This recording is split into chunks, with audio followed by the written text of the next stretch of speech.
میرا محفل کا انکار کرنے والوں سے، میلاد شریف کا انکار کرنے والوں سے بھی بڑا معصومانہ سوال ہے کہ خدا کے بندو، تم محفل میلاد کا انکار کرتے ہو، بتاؤ اس محفل میں ہوتا کیا ہے؟ آپ میں سے بھی جو لوگ بہت زیادہ دلائل چاہتے ہیں، ان سے بھی صرف سادی سی بات عرض کرتا ہوں، میلاد کی محفل میں کیا ہوتا ہے؟ سب سے پہلے تلاوت ہوتی ہے، سب سے پہلے کیا ہوتا ہے؟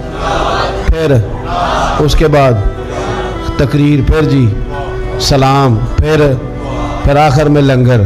کون سی چیز ناجائز ہے اس میں؟ کوئی ہے تو بات کرے بھئی۔ آپ ان سے سوال کریں نا کہ خدا کے بندوں کس بات پہ اڑ گئے ہو؟ یہی سارے کام تم سیرت کا ٹائٹل لگا کے کرو تو بالکل ٹھیک ہے، تلاوت ہے، نعت ہے، بیان ہے حضور کی سیرت کا، فضائل کا، خصائل کا، شمائل کا، اس میں ناجائز کیا ہے؟